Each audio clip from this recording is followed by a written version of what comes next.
ജുറാസ് കൊമേഴ്സിൻ്റെ പുതിയൊരു വീഡിയോയിലേക്ക് എല്ലാവർക്കും സ്വാഗതം.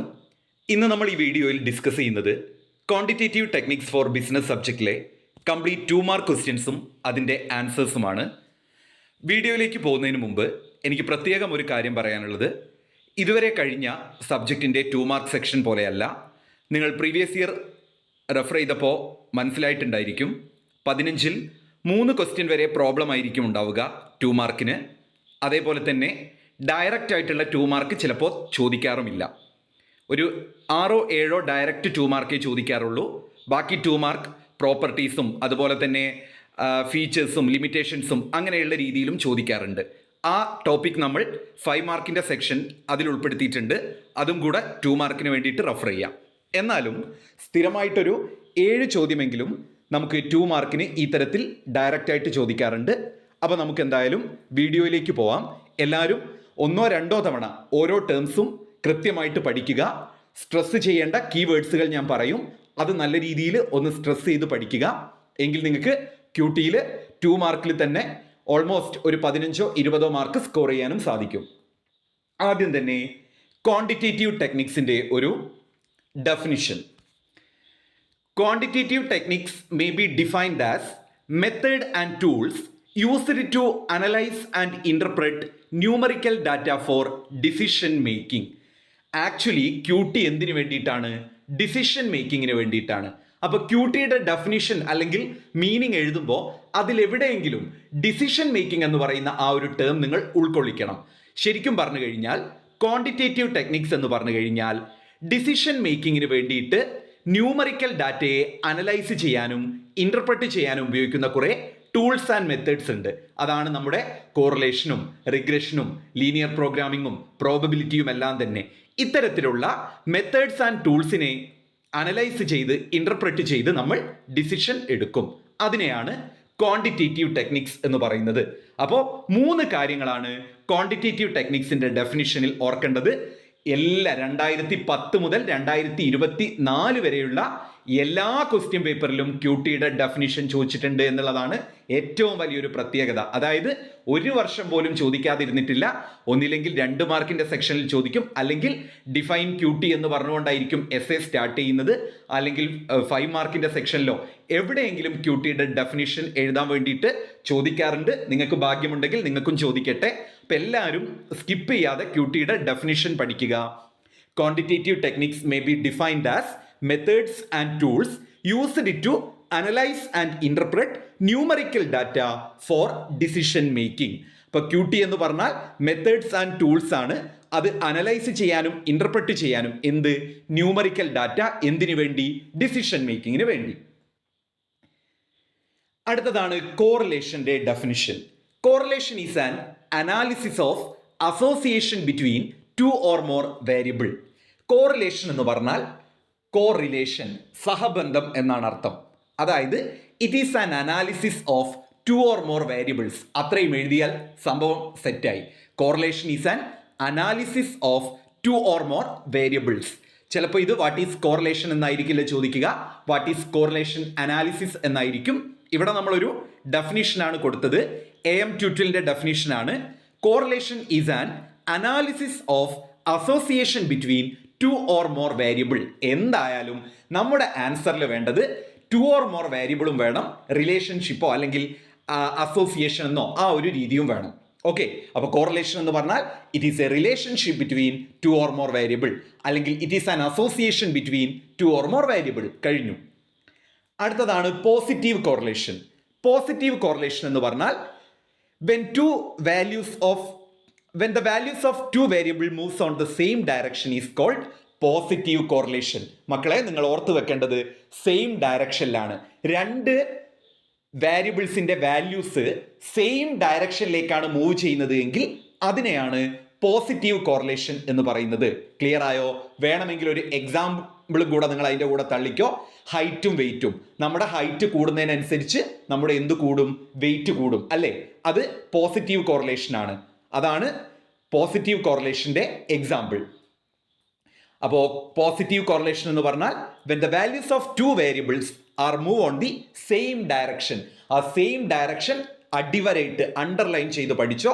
രണ്ട് വേരിയബിൾസിന്റെ വാല്യൂസ് സെയിം ഡയറക്ഷനിലേക്കാണ് മൂവ് ചെയ്യുന്നത് എങ്കിൽ അതിനെയാണ് പോസിറ്റീവ് കോറിലേഷൻ എന്ന് പറയുന്നത്.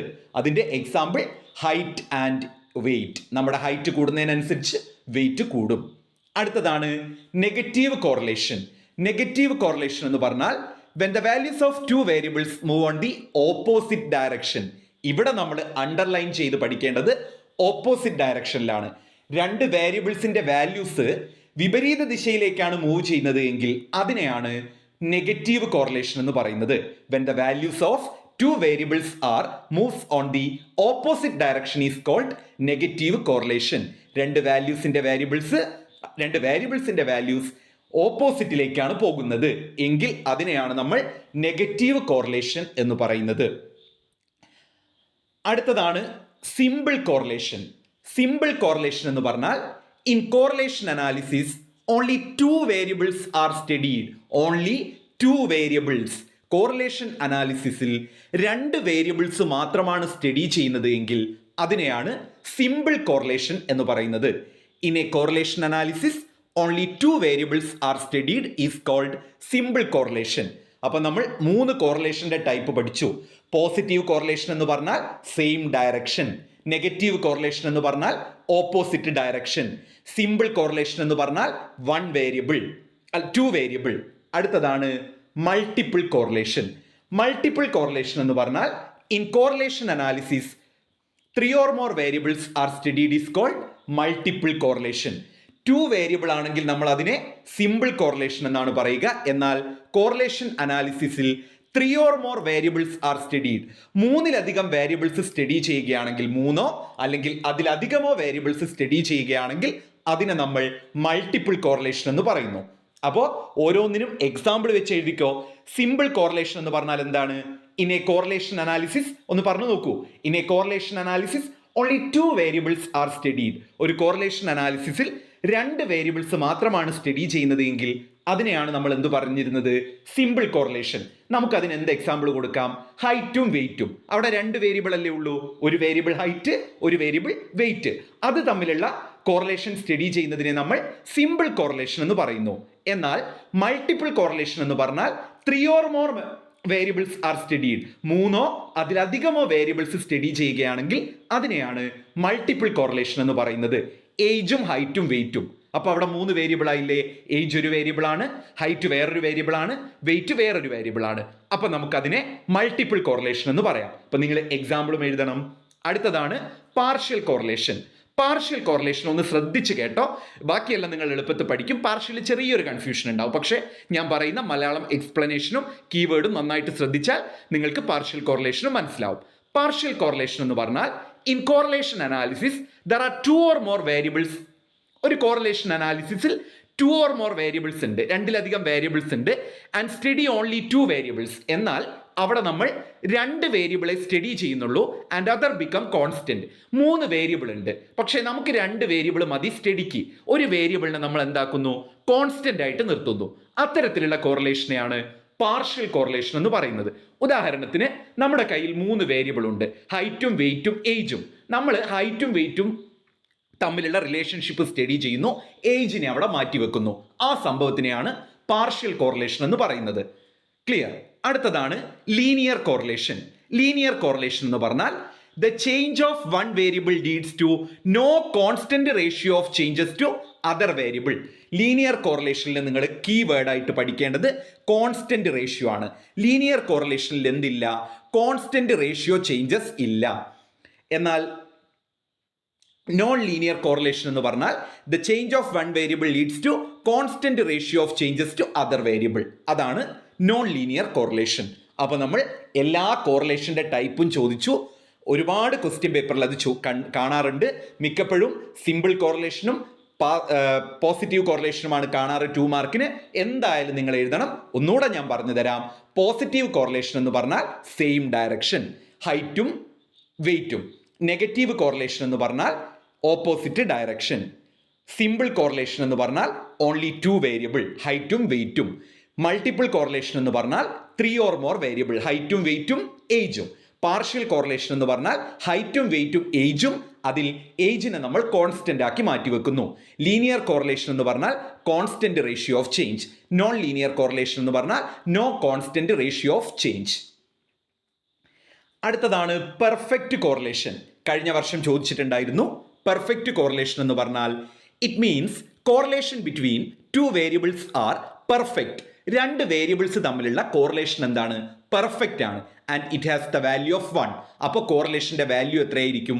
1 ആയിരിക്കും. ക്ലിയർ ആയല്ലോ? പെർഫെക്റ്റ് കോറിലേഷൻ എന്ന് പറഞ്ഞാൽ correlation between two variables are perfect.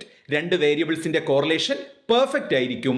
അതുകൊണ്ട് തന്നെ ആ വേരിയബിൾസിന്റെ ഫൈനൽ വാല്യൂ 1 ആയിരിക്കും.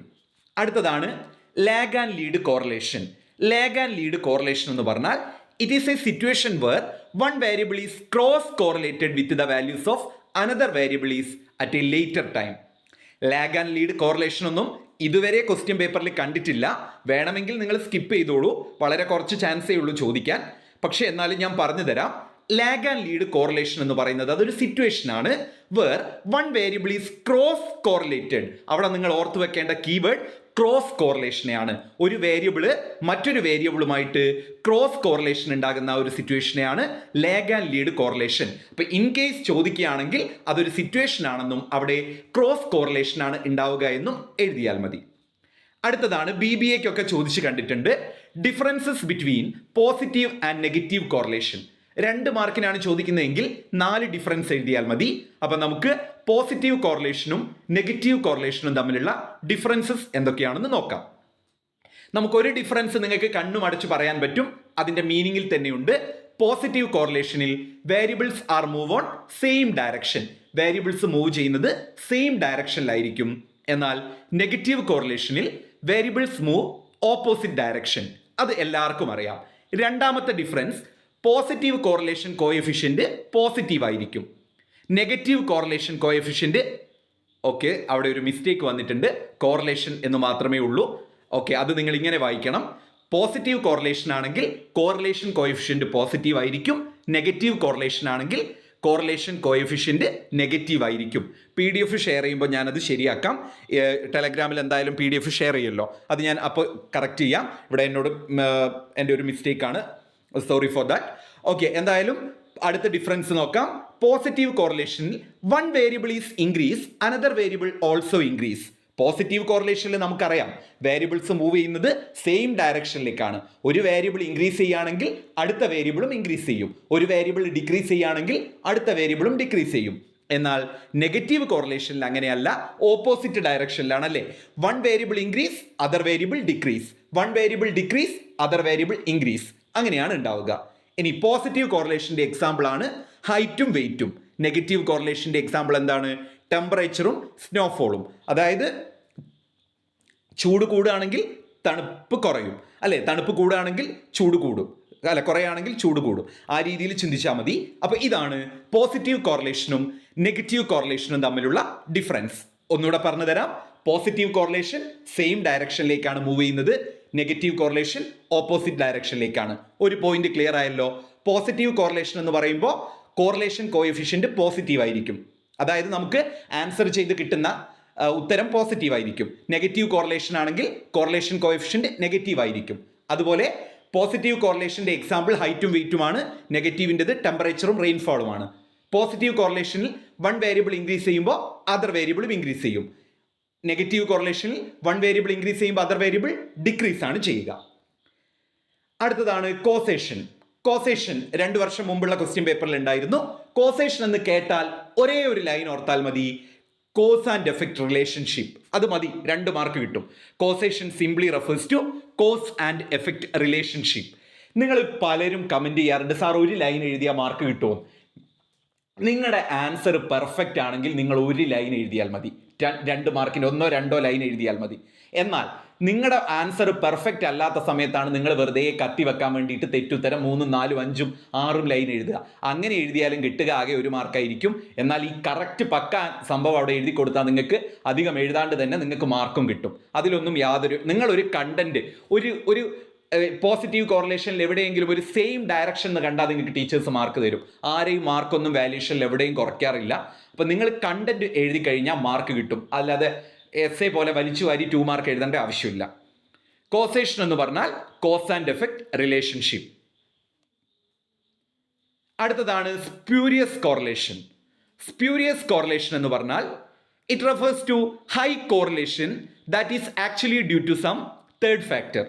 നമ്മൾ കോറിലേഷൻ കാണുമ്പോൾ ഹൈ കോറിലേഷൻ, രണ്ട് വേരിയബിൾ തമ്മിലുള്ള കോറിലേഷൻ ഹൈ ആയിട്ട് കാണപ്പെടുകയാണ്. അതായത് 0.99 അല്ലെങ്കിൽ 0.998 അല്ലെങ്കിൽ 1 ആ രീതിയിൽ ഹൈ ആയിട്ട് കോറിലേഷൻ കാണുകയാണെങ്കിൽ അത് എന്തോ തേർഡ് ഫാക്ടറിൻ്റെ, നമ്മളിപ്പോൾ രണ്ട് വേരിയബിൾ എടുത്തിട്ടുള്ളൂ, എന്നാലും അവിടെ ഏതോ ഒരു തേർഡ് ഫാക്ടറിൻ്റെ ഇൻവോൾവ്മെൻറ്റ് കൊണ്ട് കോറിലേഷൻ ഹൈ ആയിട്ട് കാണപ്പെടുന്ന ആ ഒരു സിറ്റുവേഷനെയാണ് സ്പ്യൂരിയസ് കോറിലേഷൻ എന്ന് പറയുന്നത്.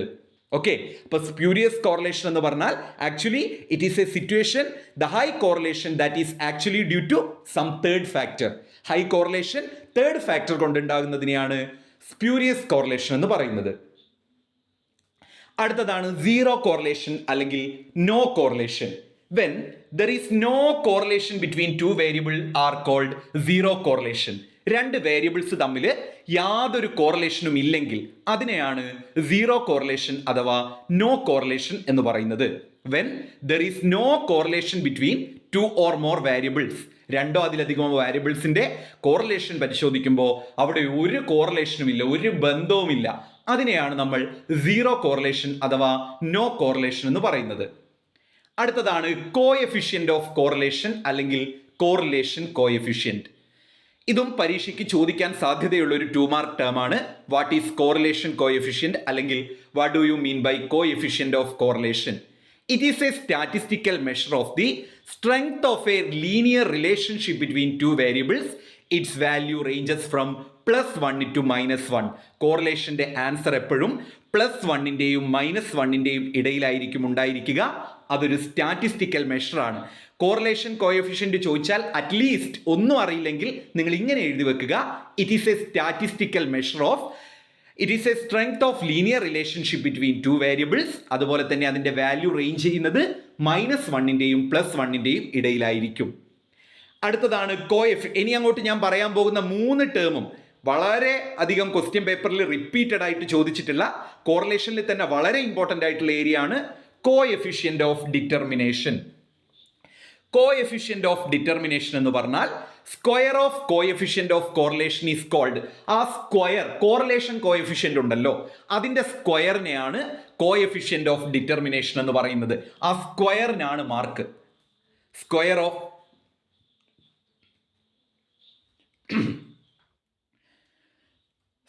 square of correlation coefficient is called coefficient of correlation. It represent r square. Correlation എങ്ങനെയാണ് റെപ്രസെന്റ് ചെയ്യുന്നത്? ആർ എന്നാണല്ലോ. അപ്പൊ അതിനൊരു സ്ക്വയർ കൊടുത്താൽ ആർ സ്ക്വയർ എന്ന് കാണിച്ചാൽ കോഎഫിഷ്യന്റ് ഓഫ് ഡിറ്റർമിനേഷൻ ആയി. അപ്പൊ കോഎഫിഷ്യന്റ് ഓഫ് ഡിറ്റർമിനേഷൻ നന്നായിട്ട് പഠിക്കണം.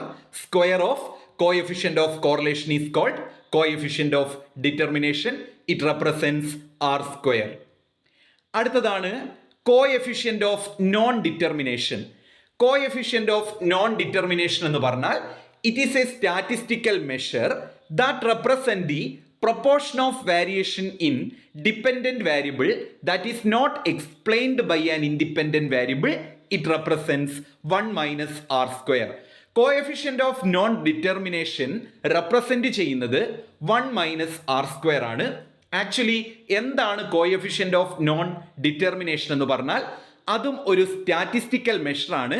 അത് റെപ്രസെന്റ് ചെയ്യുന്നത് ഡിപ്പെൻഡന്റ് വേരിയബിളിലെ ഇൻഡിപെൻഡന്റ് വേരിയബിളും തമ്മിലാണ്.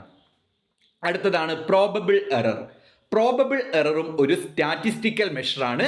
Which measure reliability and dependability of value of correlation coefficient. നമുക്ക് കിട്ടുന്ന ആർ ഉണ്ടല്ലോ, അതിനെയാണ് കോറിലേഷൻ കോഎഫിഷ്യന്റ് എന്ന് പറയുന്നത്. ആ കിട്ടിയിട്ടുള്ള ആറിനെ, അല്ലെങ്കിൽ നമ്മൾ പല മെത്തേഡുകളിലൂടെ പ്രോബ്ലം ചെയ്യുന്നില്ലേ, റാങ്ക് കോറിലേഷൻ, കൺകറന്റ്, അതേപോലെ തന്നെ കാൾപിയസൻസ്, ഈ മെത്തേഡിലൂടെയൊക്കെ പ്രോബ്ലം ചെയ്ത് നമുക്ക് കിട്ടുന്ന ആ ഒരു ആറിൻ്റെ വാല്യൂ ഇല്ലേ, ആ വാല്യൂയുടെ റിലയബിലിറ്റി, അതായത് വിശ്വാസയോഗ്യതയും ഡിപ്പെൻഡബിലിറ്റിയും എല്ലാം എത്രത്തോളം ഉണ്ട് എന്ന് മെഷർ ചെയ്യുന്ന ഒരു സ്റ്റാറ്റിസ്റ്റിക്കൽ മെഷറിനെയാണ് പ്രോബബിൾ എറർ എന്ന് പറയുന്നത്.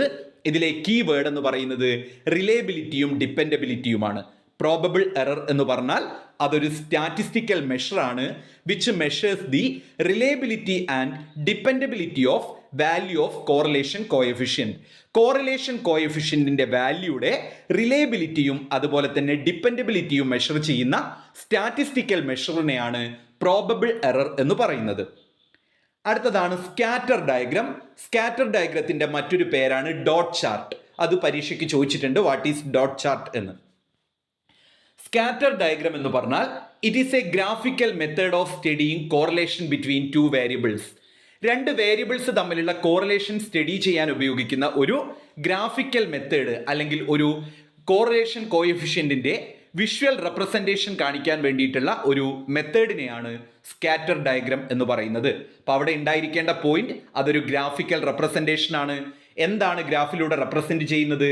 രണ്ട് വേരിയബിൾസ് തമ്മിലുള്ള കോറിലേഷൻ ഒരു ഗ്രാഫിൻ്റെ സഹായത്തോടുകൂടെ ഗ്രാഫിക്കൽ മെത്തേഡിലൂടെ റെപ്രസെൻറ്റ് ചെയ്യുന്നതിനെയാണ് സ്കാറ്റർ ഡയഗ്രം എന്ന് പറയുന്നത്. It is also known as dot chart. അത് ഡോട്ട് ചാർട്ട് എന്നും അറിയപ്പെടുന്നുണ്ട്. It visualises data points on a graph and show relationship between variables. Data പോയിന്റുകളെ ഒരു ഗ്രാഫിലൂടെ വിഷ്വലൈസ് ചെയ്യുകയും അതേപോലെ തന്നെ വേരിയബിൾസ് തമ്മിലുള്ള റിലേഷൻഷിപ്പ് കാണിക്കുകയും ചെയ്യുന്നു. അടുത്തതാണ് കോറിലേഷൻ ഗ്രാഫ്. കോറിലേഷൻ ഗ്രാഫും അത് തന്നെയാണ്, graphical representation of a correlation between two or more variables.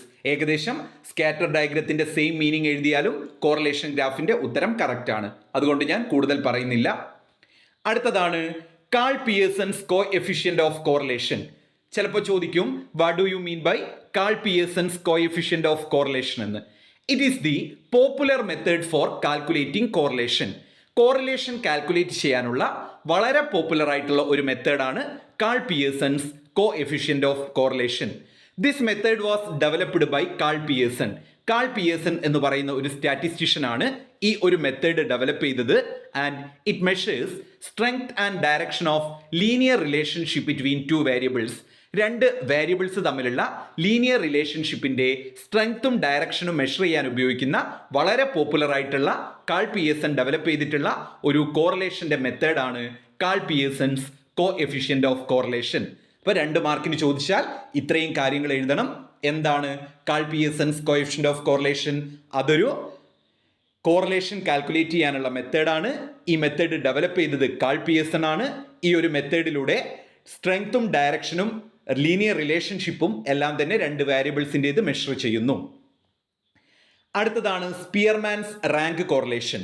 Spearman's rank correlation എന്ന് പറഞ്ഞാൽ correlation coefficient obtained from ranks of the variable instead of their quantitative measurement. നമുക്കറിയാം സ്പിയർമാൻസ് റാങ്ക് കോറിലേഷൻ ഉപയോഗിക്കുന്നത് qualitative data analyse ചെയ്യാൻ വേണ്ടിയിട്ടാണ്. അതായത് qualitative ഡാറ്റയുടെ നമ്മുടെ honesty, intelligence, beauty ഇതൊന്നും നമുക്ക് അളക്കാൻ കഴിയില്ല. അത്തരത്തിലുള്ള ആട്രിബ്യൂട്ട്സിൻ്റെ വാല്യൂസ് അല്ലെങ്കിൽ അത്തരത്തിലുള്ള വേരിയബിൾസിൻ്റെ വാല്യൂസ് മെഷർ ചെയ്യാൻ വേണ്ടിയിട്ടാണ് സ്പിയർമാൻസ് റാങ്ക് കോറിലേഷൻ ഉപയോഗിക്കുന്നത്. അപ്പം ഞാനിപ്പോൾ മലയാളത്തിൽ പറയുന്ന ഈ കാര്യങ്ങളൊക്കെ നിങ്ങൾക്ക് എഴുതാട്ടോ.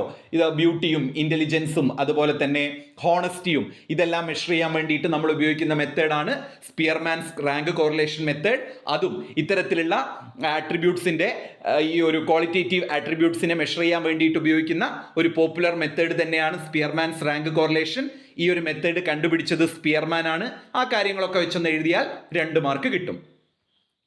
അടുത്തതാണ് concurrent deviation method. It is A very simple method of measuring correlation. Correlation measure ചെയ്യാനുള്ള മറ്റൊരു സിമ്പിൾ മെത്തേഡാണ് concurrent deviation method. This method consider only direction of deviation. This method consider only direction of deviation. അതായത് direction of deviation ആണ് ഈ method consider ചെയ്യുന്നുള്ളൂ. അടുത്തത് regression. Regression എന്ന് പറഞ്ഞാൽ it is A mathematical measure of average relationship between average relationship. ഇപ്പോൾ റിഗ്രഷൻ്റെ meaning എഴുതുമ്പോൾ അതിലെന്തുണ്ടായിരിക്കണം? Average relationship എന്ന് പറയുന്ന സംഭവം ഉണ്ടായിരിക്കണം. It is A mathematical measure of average relationship between two or more variable in terms of original unit of data. Original unit of ഡാറ്റയുടെ ആ ഒരു ടേമിൽ 2 അതിലധികമോ വാരിയബിൾസിൻ്റെ ആവറേജ് റിലേഷൻഷിപ്പ് മെഷർ ചെയ്യാൻ ഉപയോഗിക്കുന്ന ഒരു മാത്തമാറ്റിക്കൽ മെഷറിനെയാണ് റിഗ്രഷൻ എന്ന് പറയുന്നത്. അടുത്തതാണ് dependent variable. Dependent variable, one variable depend another variable is called dependent variable. If a variable influence or depend on another variable is called dependent variable. ഒരു variable മറ്റൊരു വേരിയബിളിനെ influence ചെയ്യുകയോ അല്ലെങ്കിൽ ഡിപ്പെൻഡ് ചെയ്യുകയോ ചെയ്യുകയാണെങ്കിൽ ആ വേരിയബിളിനെ നമുക്ക് ഡിപ്പെൻഡൻറ്റ് വേരിയബിൾ എന്ന് പറയാം. If one variable depend or influence on another variable is called dependent variable. Clear? അടുത്തതാണ് ഇൻഡിപെൻഡൻറ്റ് വേരിയബിൾ. ഇൻഡിപെൻഡൻറ്റ് വേരിയബിൾ എന്ന് പറഞ്ഞാൽ if a variable does not influence or depend on another variable is called independent variable.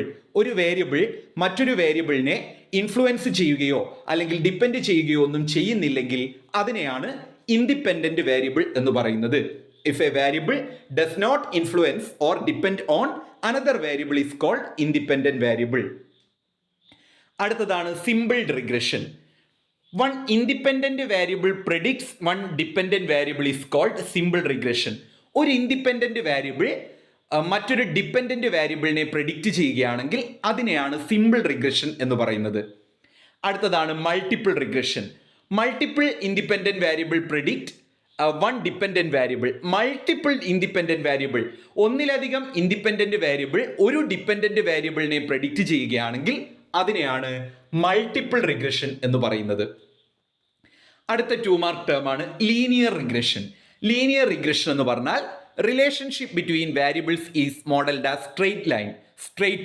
Straight ലൈനിലാണ് നമ്മുടെ വേരിയബിൾസിൻ്റെ മോഡൽസിനെ ആ ഒരു relationship show ചെയ്യുന്നത് എങ്കിൽ അതിനെ ലീനിയർ റിഗ്രഷൻ എന്ന് പറയുന്നു. Relationship between variable is modelled as a curve. Straight line ആണെങ്കിൽ ലീനിയർ റിഗ്രഷൻ ആണ്, കർവ് ആണെങ്കിൽ നോൺ ലീനിയർ റിഗ്രഷൻ ആണ്. അപ്പോൾ ഇതിലേതെങ്കിലും കഴിഞ്ഞ വർഷം what to mean by simple regression and linear regression ആയിട്ടാണ് ചോദിച്ചിട്ടുണ്ടായിരുന്നു. അപ്പോൾ അതേപോലെ തന്നെ ചോദിച്ച് ഇത് എഴുതി വെക്കുക. ഓക്കെ. അടുത്തതാണ് ലൈൻ ഓഫ് ബെസ്റ്റ് ഫിറ്റ് അല്ലെങ്കിൽ regression line. Line of best fit അല്ലെങ്കിൽ റിഗ്രഷൻ ലൈൻ എന്ന് പറഞ്ഞാൽ it is A straight line that visually represent the general trend or relationship between 2 or more variable in A scatter plot. ഒരു scatter പ്ലോട്ടിൻ്റെ സഹായത്തോടു കൂടി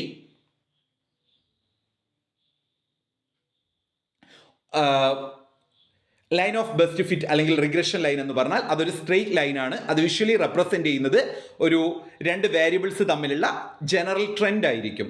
അതിനെ regression line എന്നും കൂടെ പറയുന്നുണ്ട്. അടുത്തതാണ് free hand curve method. It is an easy method of drawing regression line. Regression line draw ചെയ്യാനുള്ള ഒരു ഈസി മെത്തേഡിനെയാണ് നമ്മൾ എന്ത് പറയുന്നത്?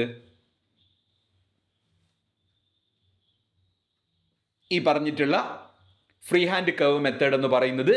In this method original data are plotted on a graph paper. ഈ ഒരു മെത്തേഡിൽ ഒറിജിനൽ ഡാറ്റയെ ഒരു ഗ്രാഫ് പേപ്പറിലായിരിക്കും പ്ലോട്ട് ചെയ്യുന്നത്. അടുത്തതാണ് method of least square. It is a method of drawing regression line by applying principle of least square. മാത്തമാറ്റിക്സിലെ principle of least square എന്ന് പറയുന്ന ആ ഒരു പ്രിൻസിപ്പിൾ അപ്ലൈ ചെയ്തുകൊണ്ടാണ് റിഗ്രഷൻ ലൈൻ ഡ്രോ ചെയ്യുന്നത് എങ്കിൽ അതിനെ മെത്തേഡ് ഓഫ് ലീസ്റ്റ് സ്ക്വയർ എന്ന് പറയുന്നു. അടുത്തതാണ് റിഗ്രഷൻ ഇക്വേഷൻ. റിഗ്രഷൻ ഇക്വേഷൻ എന്ന് പറഞ്ഞാൽ it is A mathematical relationship between dependent and independent variable. Dependent വേരിയബിളും ഇൻഡിപെൻഡൻറ്റ് വേരിയബിളും തമ്മിലുള്ള റിലേഷൻഷിപ്പ്, അതിൻ്റെ ആ ഒരു മാത്തമാറ്റിക്കൽ റിലേഷൻഷിപ്പിനെയാണ് റിഗ്രഷൻ ഇക്വേഷൻ എന്ന് പറയുന്നത്. അടുത്തതാണ് regression coefficient. It is a statistical value that measure how 2 or more variables relate to each other. 2 അതിലധികമോ വേരിയബിൾസ് പരസ്പരം എങ്ങനെ റിലേറ്റ് ചെയ്യുന്നു എന്നുള്ളത് മെഷർ ചെയ്തിട്ട് ലഭിക്കുന്ന ആ ഒരു സ്റ്റാറ്റിസ്റ്റിക്കൽ വാല്യൂവിനെയാണ് റിഗ്രഷൻ കോഎഫിഷ്യൻറ്റ് എന്ന് പറയുന്നത്. അടുത്തതാണ് സ്റ്റാൻഡേർഡ് എറർ അല്ലെങ്കിൽ standard error of regression, SER. It is a key measure of accuracy of a regression analysis. Regression അനാലിസിസിൻ്റെ ആക്യുറസി മെഷർ ചെയ്യുന്ന ഒരു കീ ടേമിനെയാണ് സ്റ്റാൻഡേർഡ് എറർ എന്ന് പറയുന്നത്. It is a statistical technique. അതൊരു സ്റ്റാറ്റിസ്റ്റിക്കൽ ടെക്നിക്കാണ് to represent average distance from observed value of all regression line. അടുത്തതാണ് random variable. ഒരുപാട് ക്വസ്റ്റ്യൻ പേപ്പറിൽ റിപ്പീറ്റഡ് ക്വസ്റ്റ്യൻ ആണ് random variable. A variable whose value is determined by chance is called random variable. അപ്പോൾ അതിലെ ഏറ്റവും key word എന്ന് പറയുന്നത് chance ആണ്. A variable whose value is determined by chance. സാധ്യതയിലൂടെ ഒരു വാരിയബിളിൻ്റെ വാല്യൂ ഡിറ്റർമൈൻ ചെയ്യുകയാണെങ്കിൽ അതിനെയാണ് റാൻഡം വേരിയബിൾ. നിങ്ങൾക്ക് ഇതുവരെ കഴിഞ്ഞ സബ്ജക്റ്റ് പോലെയല്ല. QTയിലെ 2 മാർക്ക് പഠിക്കണമെങ്കിൽ അത് ബൈഹാർട്ട് തന്നെ പഠിക്കേണ്ടി വരും. മനസ്സിലാക്കി പഠിച്ച് എക്സാം ഹോളിൽ നിന്ന് ഈ ടേം ഒന്നും ഓർമ്മ വരില്ല, പ്രത്യേകിച്ച് പ്രോബബിലിറ്റി ചാപ്റ്ററിലെ ടേം ഒന്നും. അപ്പോൾ അതൊന്ന് ബൈഹാർട്ട് പഠിക്കാൻ ശ്രദ്ധിക്കുക കേട്ടോ. റാൻഡം വേരിയബിൾ എന്ന് പറഞ്ഞാൽ a variable whose value is determined by chance. അടുത്തതാണ് discrete random variable. A discrete random variable can be defined as a type of variable whose value depend upon the numerical outcome of certain random phenomenon. റാൻഡമായിട്ട് സംഭവിക്കാവുന്ന ചില കാര്യങ്ങളുടെ numerical ഔട്ട്കത്തെ depend ചെയ്യുന്ന വേരിയബിൾസിൻ്റെ ടൈപ്പിനെയാണ് discrete random variable എന്ന് പറയുന്നത്. അടുത്തതാണ് continuous random variable. A continuous random variable is one which take an infinite number of possible values. അപ്പോൾ അവിടെ നിങ്ങൾ ഓർത്തു വെക്കേണ്ടത് infinite number of possible values ആണ്. അടുത്തതാണ് discrete probability distribution. Discrete probability distribution എന്ന് പറഞ്ഞാൽ if the random variable of A probability distribution assumes specific values only. ഒരു സ്പെഷ്യൽ അല്ലെങ്കിൽ സ്പെസിഫിക് വാല്യൂസ് മാത്രമാണ് പ്രോബബിലിറ്റി ഡിസ്ട്രിബ്യൂഷനിൽ വരുന്നത് എങ്കിൽ അതിനെ ഡിസ്ക്രീറ്റ് പ്രോബബിലിറ്റി ഡിസ്ട്രിബ്യൂഷൻ എന്ന് പറയുന്നു. ഇപ്പോൾ 1 2 3 4 5 അത്തരത്തിൽ വരികയാണെങ്കിൽ അതിനെ നമ്മൾ എന്ത് പറയുന്നു? ഡിസ്ക്രീറ്റ് പ്രോബബിലിറ്റി ഡിസ്ട്രിബ്യൂഷൻ എന്ന് പറയുന്നു. അടുത്തതാണ് continuous probability distribution. If random variable of probability distribution assumes any value in a given interval is called continuous probability distribution. 1 മുതൽ 10 വരെ, 10 മുതൽ 20 വരെ, 20 മുതൽ 30 വരെ അത്തരത്തിലുള്ള ഒരു റേഞ്ച് വെച്ചുകൊണ്ട് അല്ലെങ്കിൽ ഒരു ഇന്റർവെൽ വെച്ചുകൊണ്ടാണ് വാല്യൂസ് അസ്യൂം ചെയ്യുന്നത് എങ്കിൽ അതിനെയാണ് probability distribution, continuous probability distribution എന്ന് പറയുന്നത്. അടുത്തത് BBAക്കൊക്കെ ചോദിച്ചു കാണുന്ന ഒരു ക്വസ്റ്റ്യൻ ആണ്. BComനും ചോദിക്കാം. Differences between discrete and continuous probability distribution. Discrete probability ഡിസ്ട്രിബ്യൂഷനും കണ്ടിന്യൂസ് പ്രോബബിലിറ്റി ഡിസ്ട്രിബ്യൂഷനും തമ്മിലുള്ള ഡിഫറൻസുകൾ എന്തൊക്കെയാണ്? ഒന്ന്, discrete probability distribution deals with countable outcome. നമുക്ക് കൗണ്ട് ചെയ്യാൻ പറ്റുന്ന കാര്യങ്ങളെ ഡിസ്ക്രീറ്റ് പ്രോബബിലിറ്റി ഡിസ്ട്രിബ്യൂഷനിൽ ഉണ്ടാവും. ഒരു ദിവസം ഒരു ടൗണിൽ നടക്കുന്ന ആക്സിഡന്റ്, അത് ഡിസ്ക്രീറ്റ് പ്രോബബിലിറ്റി ഡിസ്ട്രിബ്യൂഷനാണ്. നമുക്കത് കൗണ്ട് ചെയ്യാം. കാരണം എന്താ? കൂടിപ്പോയാൽ ഒരു 10 ആക്സിഡൻറ്റേ നടക്കുകയുള്ളൂ. എന്നാൽ continuous probability distribution deals with uncountable outcome. നമുക്ക് എണ്ണി തിട്ടപ്പെടുത്താൻ പറ്റാത്തത്ര ഔട്ട്കംസ് ഉണ്ടാവുകയാണെങ്കിൽ അതിനെയാണ് കണ്ടിന്യൂസ് പ്രോബബിലിറ്റി ഡിസ്ട്രിബ്യൂഷൻ എന്ന് പറയുന്നത്. അപ്പോൾ discrete probability distribution deals with countable outcomes, എന്നാൽ continuous probability distribution deals with uncountable outcomes. അടുത്തതാണ് ഡിസ്ക്രീറ്റ് പ്രോബബിലിറ്റി ഡിസ്ട്രിബ്യൂഷന്റെ example is binomial distribution and Poisson distribution. Poisson ഞാൻ ഇതിൽ കൊടുത്തിട്ടില്ല. അപ്പോൾ ഡിസ്ക്രീറ്റ് പ്രോബബിലിറ്റി ഡിസ്ട്രിബ്യൂഷന്റെ എക്സാമ്പിൾ ആയിട്ട് ബൈനോമിയൽ ഡിസ്ട്രിബ്യൂഷനും പോയ്സോൺ ഡിസ്ട്രിബ്യൂഷനും ഉണ്ട്.